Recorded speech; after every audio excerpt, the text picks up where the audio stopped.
арасында қауесет тарауда. Ол әңгіменің бәрі шөлде туған адам жайында. Біреулер оны елес дейді. Енді бірі ет сүйектен жаралған десет. Бетперделі адам. Жалғыз рейнджер. Топтың бұрынғы жұмыстары.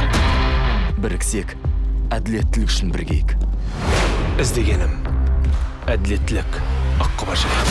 Осы жазда.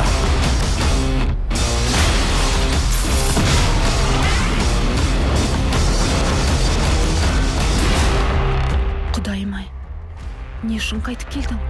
Бұл менің үйім. Джонни Депп. Арми Хаммер.